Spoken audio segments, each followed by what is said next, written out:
আজ আমাদের সন্তানরা, আমাদের কিশোর নওজোয়ানরা কেউ কোনো অভিভাবক নেই। সারা দিন সারা রাত একটা মোবাইলের কাছে জীবন উৎসর্গ করে দিয়েছে। মা বাবা, ইজ্জত, সম্মান, ধর্ম, বংশ, আল্লাহ, খুদা, কোরআন, কিতাব, রসুল, আখেরাত, কবর, হাসর, মিজান, ফুলসেরাত কিচ্ছু মনে নাই। আপনি জিজ্ঞেস করেন, তারে জিজ্ঞাসা করেন যে বাবা সারাদিনে যে এক ওয়াক্ত নামাজ পড়লা না, এই যদি তোমার এখন মৃত্যু হয়, এই মৃত্যু মানুষের মৃত্যু না কুত্তার মৃত্যু, এখন কবেটা? এই বেনামাজি নাফরমান, এখন যে তুই মরলে এটা মানুষের মৃত্যু হবে না কুত্তার মৃত্যু হবে, তুই কবেটা? এটা মুসলমানের মৃত্যু, মুসলমানের মরণ এটা। বলেন, হারামের মাধ্যমে যার মৃত্যু হয়, নাফরমানির মধ্যে, আয় হায় হায়, তার গন্তব্য কোথায়? তার গন্তব্য কোথায়? ومن يشاقق الرسول من بعد ما تبين له الهدى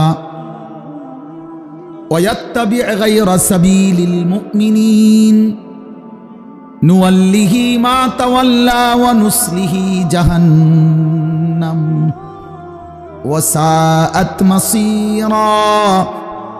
আল্লাহ বলে, শুনে নাও বান্দা, 23 বছরে আমি আমার রাসূলের মাধ্যমে সব কিছু হেদায়েতের রাস্তা, কল্যাণের রাস্তা সুস্পষ্ট করে পুরা বলে দেওয়ার পরেও জীবনভর আমার রাসূলের বিরুদ্ধাচরণ যে করবে এবং আমার ইমানদার মোমেন বান্দাগণ যেই পথে চলে, এই পথের উল্টো পথে যে চলবে, আমি আল্লাহ বলে দিলাম নুয়াল্লিহি মা তাওয়াল্লা। রাসূলের বিরোধিতা আর ইমানদার নেককার মোমেনদের বিরোধিতার কারণে আমি তাকে উল্টো পথেই চালাইতে থাকবো, গুনাহ আর নাফরমানির পথে। এবং এই গুনাহ আর নাফরমানির পথে চলতে চলতে অনুসলিহি জাহান্নাম, একদিন সত্যি সত্যি তাকে ধাক্কা দিয়ে জাহান্নামে ফেলে দেব।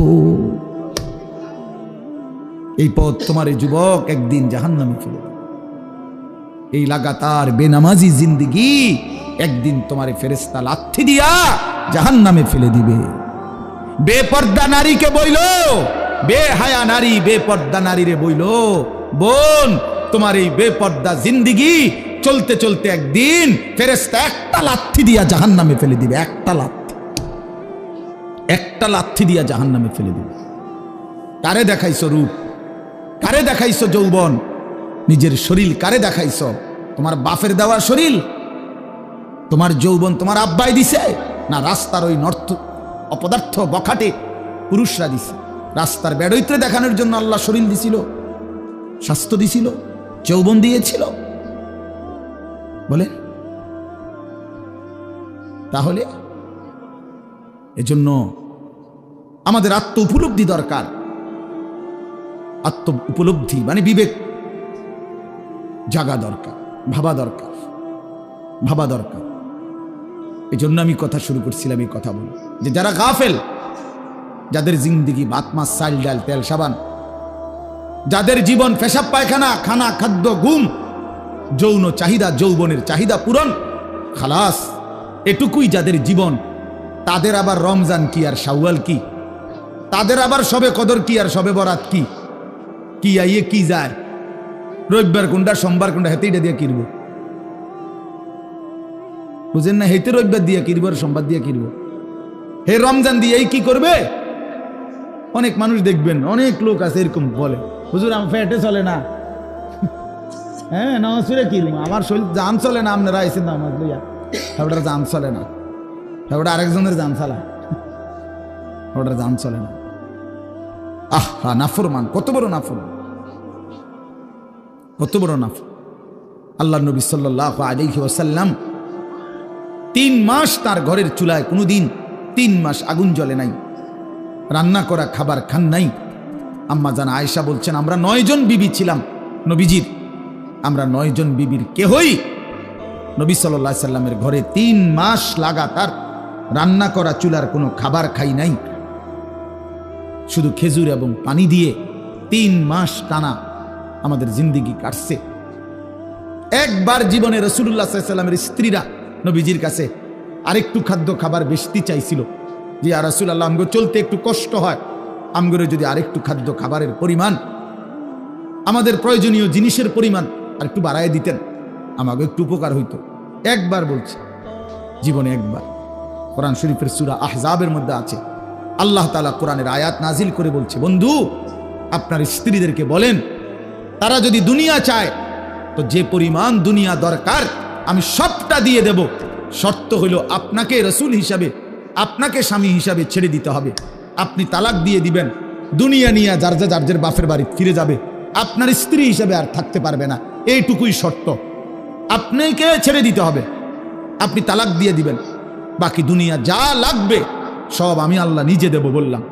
আর যদি বলেন, তাদেরকে জিজ্ঞেস করেন, যদি বলে আল্লাহকে চায়, আপনি রাসূলকে চায়, তাহলে তাদেরকে আখিরাত পর্যন্ত অপেক্ষা করতে হবে।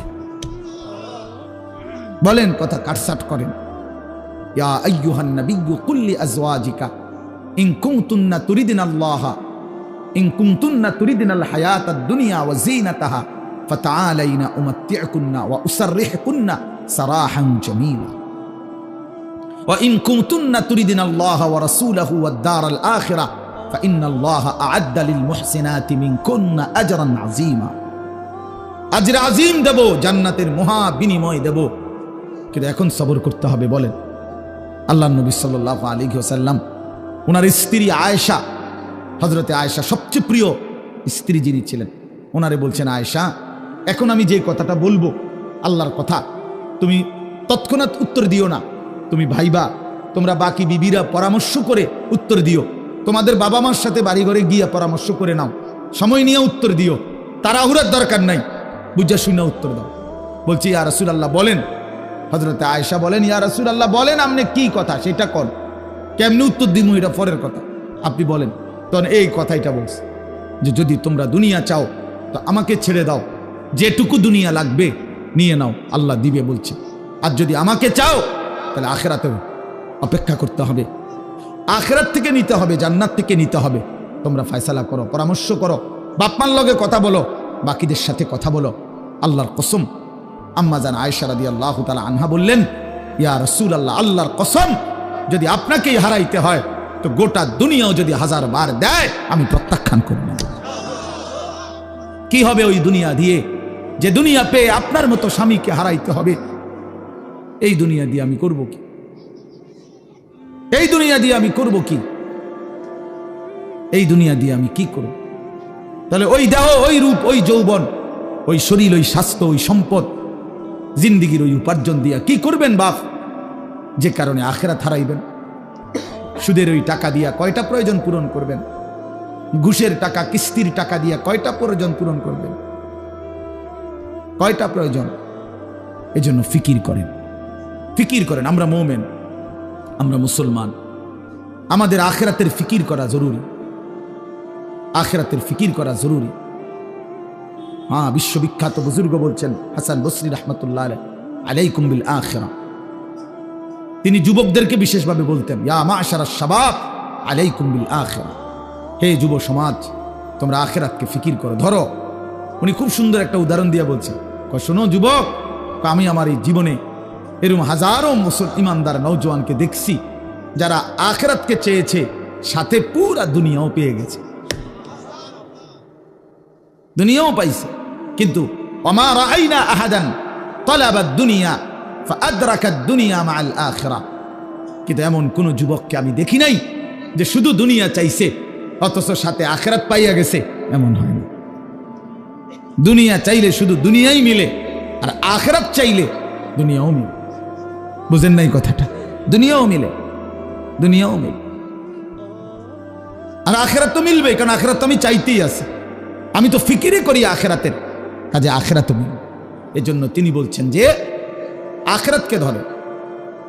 আল্লাহ নবী সাল্লাল্লাহু আলাইহি ওয়াসাল্লাম বলছেন, কুনু আবনা আল আখিরা ওয়ালা তাকুনু আবনা আদ দুনিয়া। নবী সাল্লাল্লাহু আলাইহি ওয়াসাল্লাম বলেন, আখিরাতের সন্তান হও, দুনিয়ার সন্তান হইও না। মহিলারা এনে বসে কথা কয়, এখানে বসে বসে মহিলারা কথা বলতেছে, ওনা করে আইতে কইলো কে, কথা কইতে কইলো কে? এই আনিস ভাই, এখানে খবর পাঠান বাচ্চা দিয়ে যে কথা বলতে না, বসে বসে ফ্যান ফ্যান করে, সবখানে খাসিয়ত, যেখানে যাইবে সাতবক মাড়ির নিচে যদি যায়, কিতা বোন কি অবস্থা, কইের না গো, কি এর সুখ, কি এর সুখ, সুখ কি আর আমগো কপালে আসেনি? তে বেড়ার সংসার কইরা জ্বলিয়া গেলাম, তো জ্বলিয়া গেলে আপনি আবার কেমনি কথা বলেন? এই মানে শুধু কথা, এই মহিলাদের এটা অভ্যাস, আজীবনের অভ্যাস, কথা ছাড়া থাকতে পারে না, চুপ থাকতে পারে না। আস্তাগফিরুল্লাহ। জি বাবা, তো আমার বলার উদ্দেশ্য, আমার মূল মাকসাদ এই কথা বুঝানো। আল্লাহ নবী সাল্লাল্লাহু আলাইহি ওয়াসাল্লাম বলেন, তোমরা আখিরাতের সন্তান হও, দুনিয়ার সন্তান হইও না। ফা ইন্নাল ইয়াওমা আমালুন ওয়ালা হিসাব, কেননা দুনিয়া হলো আমলের জায়গা, হিসাবের জায়গা না। ওয়া গাদান হিসাবুন ওয়ালা আমাল, আর আখিরাত হলো হিসাবের জায়গা, আমলের জায়গা না। অর্থাৎ দুনিয়া মেহনত করো, আখিরাতে ফলাফল পাইবা। দুনিয়া যদি বরবাদ করে দাও, আখিরাতে সময় থাকবে কিন্তু আমলের সুযোগ দেওয়া হবে। সর্বশেষ যেই ব্যক্তিটা কবরে যাবে, হতে পারে তাকেও অপেক্ষা করতে হবে কবরে 40,000 বছর। কিন্তু প্রশ্ন হইল, বাপ অপেক্ষা তো করবে কবরে, কিন্তু আমলের তো সুযোগ হবে। কথা বলেন না? নবী সাল্লাল্লাহু আলাইহি সাল্লামের জামানায় যারা ইন্তেকাল করছে, তো আজকে তো প্রায় 1,500 বছর হয়ে গেছে, তারা তো ইচ্ছা করলে কবরে নামাজ পড়তে পারতো, কিন্তু পারতেছে? তাইলে নূহ আলাইহিস সালামের জামানায় যারা মারা গেছে, তারা আজকে কবরে পড়ে আছে কত হাজার বছর।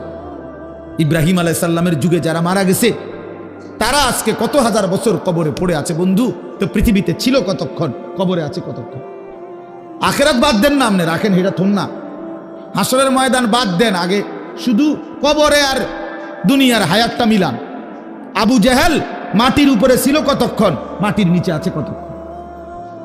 কোন ইনসাফ করে কোন? আবু জেহেল মাটির উপরে পৃথিবীতে যখন বেঁচে ছিল কত, 200 বছর? তো মাটিতে তো ছিল উপরে 60-70 বছর, কিন্তু কবরে তো আমাদের চোখের সামনেই এখন হিসাবে 1400-1450 বছরের উপরে। 1,500 বছর তো কবরেই পড়ে আছে বেটা, আরো কতদিন পড়ে থাকতে হবে?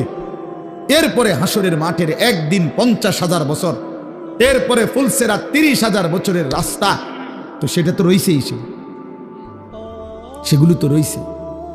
বলেন, আমরা প্রত্যেকেই বলেন, প্রত্যেকেই বলেন, আমার দাদা, আপনার দাদা, অথবা আপনার দাদার দাদা, উনি মাটির উপরে ছিল কতদিন, আর মাটির নিচে পড়ে আছে কতদিন? বলে বুঝলেন নাই? আমার দাদার দাদা মনে করেন দুনিয়াতে বাঁচছে 60 বছর, তাহলে আমার দাদার দাদা থেকে আমি পর্যন্ত পার হয়ে গেছে মনে করেন 150 বছর। কথার কথায় 200 বছর, তাহলে কবরে পড়ে আছে কয় বছর? তো তাইলে উনি মাটিতে ছিল, দুনিয়া ভোগ করলাম কি আমরা? কেন আমরা ভুল করব বাপ? বলো ছেলেরা, বাবা তোমরাও বলো, বাবা কেন নষ্ট হয়ে গেল? তোমরা যারা নামাজ পড়ো না, তোমরা যারা সারাক্ষণ নারী ছবি নিয়ে ব্যস্ত থাকো, বাবা এমন চরিত্রহীন কেন হইলা? কেন মুসলমানের ঘরে জন্ম নিয়ে মায়ের দুধের কথা ভুলে গেলা, মায়ের গর্ভের কথা ভুলে গেলা? আহা, 9 মাস মায়ের পবিত্র, মায়ের গর্ভে ধারণের এই কষ্ট এভাবে ভুলে গেল। এক মা তার সন্তানকে 2 বছর দুধ পান করাইছেন এই আশায় যে ছেলেটা বড় হলে সারাক্ষণ মোবাইল টিপবে আর নারী ছবি দেখবে, এই আশায় মা দুধ খাওয়াইছে। ইনসাফ কি বলে? ইনসাফ কি? ছোটবেলায় একটা মা, কল্পনা করেন তো, ছোটবেলায় একটা মা বাবা বাচ্চাটাকে কত হাজার চুমা দিছে, কত লক্ষবার চুমা দিছে, কত লক্ষবার জড়ায় ধরছে, কত আদর করছে, কত দোয়া করছে, আল্লাহ তোরে বড় মানুষ বানাক, আল্লাহ তোরে বড় বানাক, আল্লাহ তোরে সুখে রাখুক, আল্লাহ তোকে ভালো রাখুক, দোয়া করছে না? তো এই মায়ের এই দোয়ার মাকসাদেই, এই মাকসাদ বলে সাফ বলে। এই জন্য ভাইয়া, এটা আমাদের ভাবা উচিত। রাসূলুল্লাহ সাল্লাল্লাহু আলাইহি সাল্লামের একজন সাহাবী 16 বছর বয়সী, ওনাকে এক কাফেররা বন্দি করে সারা দেহ টুকরা টুকরা করে কাইটা ফেলছিল।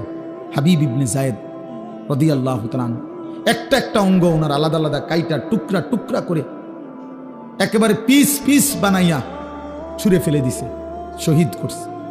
ওনার আম্মা মদিনায় ছিলেন, উনিও সাহাবী ছিলেন, উম্মে আম্মারা এই ওনার আম্মার কাছে মদিনায় এই খবর আসছে যে মা, তোর সন্তানকে বেঈমানরা শহীদ করে ফেলছে, কিন্তু বড় নির্মমভাবে মারছে, কাইটা কাইটা টুকরা টুকরা করে পিস পিস করে ফেলছে, ফেলে দিছে, জানাজাও হয় নাই, দাফনও হয় নাই। আমরা কিতাবে পড়ছি তখন ওই মা চিৎকার করে বলছে, লিহাযাল ইয়াউমি আরদাতুহু, মদিনাবাসী আল্লাহর কসম, এমন দিনের জন্যই আমি আমার সন্তানকে বুকের দুধ খাওয়াইছি। আমার সন্তান আল্লাহর জন্য জীবন দিবে, আমার সন্তান রাসূলের জন্য জীবন দিবে, জান দিবে, শহীদ হবে, এমন আশা নিয়েই তো বুকের দুধ খাওয়াইছিলাম। আমার সন্তান আমার দুধের হক আদায় করছে, আমার গর্ভের হক আদায় করছে। তাহলে এক মা তার বাচ্চাকে দুধ পান করাইছেন, এই জন্য এক আল্লাহ তাআলা মালিক আমাদের এত কিছু দিয়ে আমাদেরকে লালন পালন করছেন 24 ঘন্টা সেই মালিকের নাফরমানি করার জন্য। আপনাকে এই কোম্পানিতে চাকরি দেওয়া হয়েছে 24 ঘন্টা এই কোম্পানির বিরুদ্ধাচরণ করার জন্য। এই জন্য আল্লাহ তাআলা এই গোটা জমিন ও আসমান দিয়ে আমাদেরকে 24 ঘন্টা লালন পালন করছেন, বিনিময়ে 24 ঘন্টা আল্লাহর নাফরমানি করার জন্য। চলেন এবার আমার কথার সমাপ্তি। মূল বক্তব্য হলো, আমি প্রতিদিন এই কথার ফিকির চাই যে আমরা যদি এটা বুঝি, এই আমরা যে কয়জন এখন শুনলাম, আমাদের কারো দিলের মধ্যে যদি কথা আসে যে আমরা মুসলমান, আমরা মুমিন, আমাদের আসলে আখিরাত মেইন বিষয়, আমাদের প্রস্তুতি হলো আখিরাত, আমাদের প্রস্তুতি হলো কবর, হাসর, মিজান, ফুলসিরাত। বাস্তব কথা বাফ, হৃদয় দিয়ে এটা অনুভব করেন, আমাদের প্রস্তুতি হওয়ার কথা আখিরাতের। আর সেই প্রস্তুতির জন্য, আখিরাতের জন্য, পরকালের জন্য, মৃত্যু পরবর্তী জিন্দেগির জন্য সর্বশ্রেষ্ঠ সিজন, মৌসুম মাহে রমজান। মাহে রমজান, এই জন্য সেই মাহে রমজান আর মাত্র সর্বোচ্চ 21 থেকে 22 দিন, 7 দিন চলে গেছে আজকে। তাহলে 28-এ এই মাস হলে 21 দিন, আর 1 মার্চ অথবা 2 মার্চ রমজান। তাহলে আর মাত্র 21 থেকে 22 দিনের ব্যবধানে মাহে রমজানের চাঁদ উঠবে ইনশাআল্লাহ। এই মুহূর্তে আমাদের সর্বোচ্চ উচিত দিল থেকে মানসিকভাবে প্রস্তুতি নেওয়া যে আমি আমার জীবনের ঘাটতি, আমি রমজানে কাইদা কাইটা, আল্লাহ যদি আমার হায়াত দেয়, আমি রমজানে কাইদা কাইটা দোয়া করে, ইস্তেগফার করে, তওবা করে আমি গুনাহ মাফ করাইয়ে নেব। আর আমার আখিরাতের জন্য জান্নাতের ব্যবস্থা করা, পরকালের পুঁজি সংগ্রহ করার সর্বোচ্চ চেষ্টা করব। এটা একটা সিদ্ধান্ত, একটা শপথ নেওয়া উচিত, শপথ নেওয়া উচিত, নাইলে হবে না। হিম্মত ছাড়া কোনো কিছু হয়। একেবারে আদনা থেকে আদনা কাজেরও মানুষ দিলের মধ্যে আগে পরিকল্পনা করে। এটা একটা সূক্ষ্ম কথা মনে রাখেন। কোনো মানুষ মনে করেন এখন আমি পেশাব করব, এই কথাটাও মানুষের দিলে আগে আসে, তারপরে সে এটাকে কি করে বাস্তবে পরিণত করে। আমি এখন নাস্তা খামো, 1 কাপ চা খামো, এই 1 কাপ চা খাবো, এই কথাইটা কিন্তু মানুষের দিলে আগে আসে, এরপরে হে দোকানের দিকে হাঁটা শুরু করে। ঠিক কিনা বলেন না? এই প্রত্যেকটা মানুষ তার অন্তরে ছোট হোক সামান্য হোক একটা পরিকল্পনা আসে, চিন্তা আসে, এইটাকে এরপরে সে সামনে আগে বাড়ায়। তাহলে আমরাও যদি আমাদের দিলে এই চিন্তাটা আসে যে আসলে আমার কবর, হাসর, আখিরাত, মিজান, ফুলসিরাত দরকার, তাহলে আল্লাহর কসম এই দরকার হইলে অর্জন করার সর্বশ্রেষ্ঠ জায়গা হলো মাহে রমজান। রমজান আল্লাহ তাআলা আলাদাভাবে দেখেন, কোম্পানি, দোকানদার, ব্যবসায়ী সিজনে অতিরিক্ত মাল উঠায়। সিজনে এখন কাপড় চোপড় বেচা হবে অনেক, এজন্য ব্যবসায়ী স্বাভাবিক সারা বছরের চাইতে আরো 40 লাখ টাকার মাল বেশি উঠাইছে, আরো 30 লাখ টাকার মাল কি উঠাইছে বেশি। রব্বুল আলামিন আল্লাহ তাআলা বলতেছে, বান্দা রমজানে আমি আমার বেশি বান্দারে মাফ করি, রমজানে আমি জান্নাত বেশি দেই, রমজানে আমি জাহান্নাম থেকে মাফ বেশি করি। এজন্য এটা আমার আখিরাতের সিজন, এজন্য সারা বছরের আমলের সাথে অতিরিক্ত আরো আমল আমি এই রমজান উপলক্ষে যোগ দিলাম। ইফতার এটা ইবাদত, সারা বছর এটা আসিল হুদা বুট মুড়ি, এখন এটা ইবাদত। রমজানে এটা হুদা বুট মুড়ি না, না, ইফতার এটা কি ইবাদত। সাহারি, রাত্রের সেহরি খাওয়া, এটা শুধু ভাত গোস্ত না, না, এটা কি ইবাদত। তাসাহহারু ফাইন্না ফিস সাহুরে বারাকা, নবীজি বলছে সেহরি খাও, 1 ঢোক পানি হলেও খাও, কেননা সাহরির মধ্যেই বরকত আছে। তাইলে বরকত এটা ইবাদত। তাহলে ইফতার অতিরিক্ত দিলাম ইবাদত, সাহরি অতিরিক্ত ইবাদত, 20 রাকাত পূর্ণ তারাবি অতিরিক্ত ইবাদত। ঠিক কিনা বলেন? রমজানতে শেষ দশকে শেষ 10 দিনের এতেকাফ অতিরিক্ত ইবাদত, শবে কদরের তালাশ শেষ বেজর রাত্রিগুলোতে অতিরিক্ত ইবাদত। তাহলে আরো তো আছে, কিন্তু মোটা দাগে 5টা। মোটা দাগে নতুন ইবাদত কয়টা? ইফতার, সাহারি, তারাবি, এরপরে এতেকাফ, এরপরে শবে কদর। শবে কদরের আল্লাহ বলছেন আমি আরো অতিরিক্ত মাল উঠাইলাম। রমজান উপলক্ষে আরো অতিরিক্ত কি উঠাইলাম? আরো মাল উঠাইলাম, আরো ইবাদত উঠাইলাম লগে। আগের গুলো তো আছেই, আগের গুলো তো আছেই। যে সমস্ত গুনাহ বর্জন করা, এ তো আগের হুকুম। হ্যাঁ, 5 ওয়াক্ত নামাজ পড়া, এ তো আগের হুকুম। যাকাত দেওয়া, এ তো সারা বছরের হুকুম। তো এটা তো আছেই, আরো অতিরিক্ত ইবাদত সুযোগ দিলাম। এরপরে আল্লাহ তাআলা বলেন, আমরা যদি জিজ্ঞাসা করি আগের আমল আরো নতুন আমল দিলেন বাড়াই আরো, এটা তো বুঝলাম, কিন্তু পুরস্কার দিবেন কেমন? বিনিময় নেকি দিবেন কেমন? আল্লাহ বলছে হ্যাঁ দেখো, শুনো, এইটাও তোমার ভাল লাগেনি, শুনো। আল্লাহ বলেন প্রতিটা নফলকে আমি ফরজ বানিয়ে দিলাম। প্রতিটা ফরজ 70টা ফরজের সমান করে দিলাম। 70টা ফরজের প্রথম দশক রহমত বানিয়ে দিলাম, মাঝখানের দশক মাগফিরাত বানিয়ে দিলাম, শেষের দশক জাহান্নাম থেকে মুক্তির ফয়সালা দিয়ে দিলাম। হ্যাঁ, এরপরে আল্লাহ নবী সাল্লাল্লাহু আলাইহি ওয়াসাল্লাম বলেন, মান ফাত্তারা ফীহি সাইমান কানা লাহু মাগফিরাতান লিযুনুবিহি ওয়া ইতকা রাকাবাতিহি মিনান নার ওয়া কানা লাহু মিসলু আজরিহি। নবীজি বলেন, কেউ যদি একজন রোজাদারকে সামান্য একটু ইফতারও করায়, তাহলে তাকে 3টা পুরস্কার: 1, তার গুনাহ মাফ করে দেওয়া হবে; 2, জাহান্নাম থেকে মুক্তি দেওয়া হবে; 3, রোজাদারের সমপরিমাণ নেকি দেওয়া হবে। সমপরিমাণ নেকি দেওয়া হবে। তাহলে বলেন, আল্লাহ তাআলা অতিরিক্ত ইবাদত দিছেন আমাদেরকে, রমজান ইবাদত দিয়ে সাজিয়েছেন, আবার নেকিও দিছেন অগণিত অগণিত অগণিত অগণিত। তাহলে এত কিছু দিয়ে আল্লাহ তাআলার উদ্দেশ্য কি? লাআল্লাকুম তাত্তাকুন, আমাদেরকে মুত্তাকি বানানো, আমাদেরকে জান্নাতি বানানো। আল্লাহ বলে, আমি চাচ্ছি বান্দা যে কোনো মূল্যে, কত অফার দিলাম, কত সুযোগ দিলাম, বান্দা তোমারে আমি জান্নাত দিতে চাই, জান্নাত দিতে চাই, জান্নাত দিতে চাই, জান্নাত দিতে চাই। এই জন্য আমি আল্লাহ তাআলা নেকির পরিমাণ বাড়ায় দিলাম। 1টা মাস কদর করো, গুনাহ ছেড়ে দাও, আমি আল্লাহ তোমার নেকির পরিমাণ বাড়িয়ে দেব। প্রত্যেকটা কদম কদম নেকি দান করো। দেখেন, সারা বছর মানুষের নেকি লেখে এই ডান কাদের ফেরেশতা, গুনাহ লেখে বাম কাদের ফেরেশতা। যখনই রমজানের চাঁদ ওঠে, আল্লাহ তাআলা বলে ফেরেশতা ডান কাদের, এক বন্ধু তুমি হো বেটা, তুমি আর লিখবা না, এই ফেরেশতা এখন আর তুমি লিখবা না, এই পুরা রমজান আমার বান্দার প্রতিটা নেকি আমি আল্লাহ লিখবো বেটা। আনা আজিজি বিহি, আনা আজিজি বিহি, আমি দেব বেটা, আমি দেব, আমি দেব। রোজার বিনিময় আমি দেব, আমার বান্দার রমজানের বিনিময় আমি দেব, এগুলো আমি লেখব। আর আরেক হাদিস হইল আনা উজজা বিহি, আনা উজজা বিহি। অর্থ কি? অর্থ হইল বাগিনারে নিয়া মামা, মনে করেন মামার খেতে 10 জন মানুষ কাজ করছে, তো সন্ধ্যাবেলায় বাগিনারে হাতে ধইরা মামা ওই 10 জনেরে মজুরি দিতে আছে 500 টাকা করে। তো সবাই 500 টাকা করে দিয়ে বিদায় করে দিছে। এখন বাগিনার মনটা খারাপ, তো মামা বলতেছে, কি ব্যাপার ভাগিনা, মনটা খারাপ কা? হ্যাঁ, দেখছি তো। কি দেখছেন? কি দেখছ ভাগিনা? কেমনে তো আমার একটা রাঞ্জা দিয়া ধরেন, মহব্বত করেন, আদর করেন, খুব বলে ভালোবাসেন, টেহারি তো সব হেগরেই দিলেন, আমারে তো 5টা টাকাও দিলেন না। এই তখন মামা জড়ায় ধরে বলে, আহা বাগিনা, তুমি বুঝলা না, ওরা তো 500 করে নিয়ে গেছে গা, আমি পুরা মামাটাই তো তোমার, আমি পুরাটাই তো কি তোমার। আল্লাহ তাআলা বলে, রোজাদার সারা বছর তো আমি হিসাব করে করে নেকি দিছি, রমজান মাসে না আমি নিজেই তোমার। আনা উজজা বিহি, আমি আল্লাহ তোমার হয়ে গেলাম। যা जो तू मेरा तो सब मेरा, फलक मेरा जमीन मेरा। যখন আল্লাহ আমার, তো সবই আমার, আসমানও আমার, জমিনও আমার। তো আল্লাহ তাআলা এইভাবে বিনিময় দেয়, এইভাবে বিনিময় দেয়।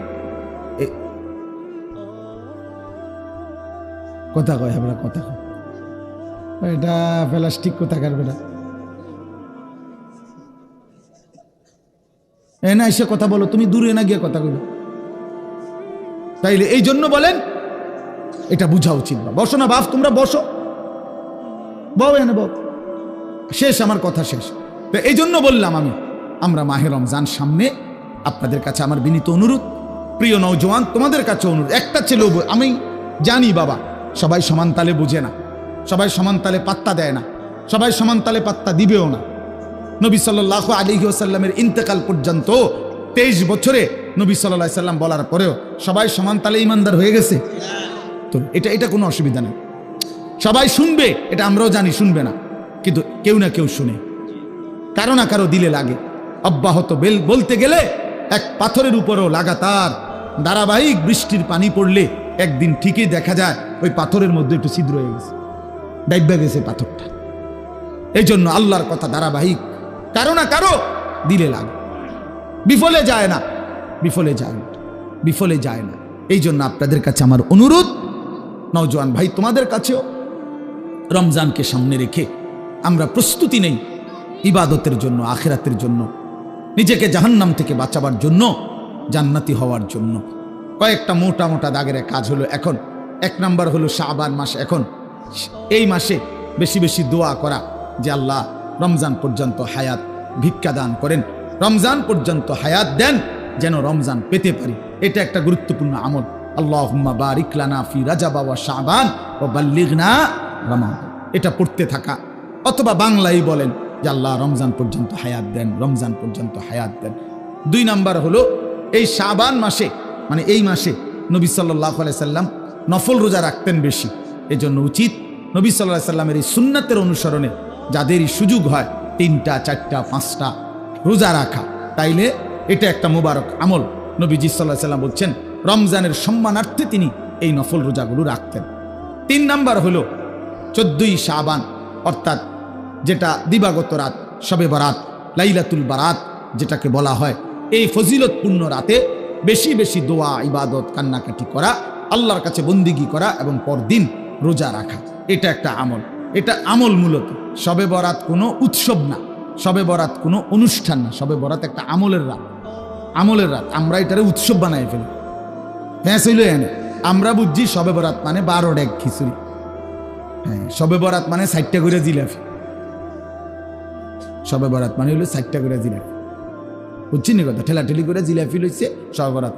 কি লই আইছো? শবে বরাত লই আইছো, এই যে হাতে শবে বরাত নিয়েছে, এটা নেই শবে বরাত। এ তো ইবাদতের রাত, ইবাদতের রাত। দোয়া কান্নাকাটি করবে, নিজে নামাজ পড়বে, তাওবা করবে, ইস্তেগফার করবে। এই জন্য শবে বরাত এই আগামী শুক্রবার দিবাগত রাতে, এমন সময় লাইলাতুন নিসফে মিন শাবান। এজন্য ওই দিন নিজে নিজে যত বেশি সম্ভব যার যে দূর শরীরে কুলায় ইবাদত করবেন, পরের দিন রোজা রাখবেন। তাহলে এই মাসে হলো এই 3টা আমল বড় দাগে। একটা হলো দোয়া বেশি করা রমজানের জন্য, 2 নাম্বার হলো কিছু নফল রোজা রাখা, আর 3 নাম্বার হলো শবে বরাত রাত্রি জেগে ইবাদত করা, দিনের বেলা রোজা রাখা।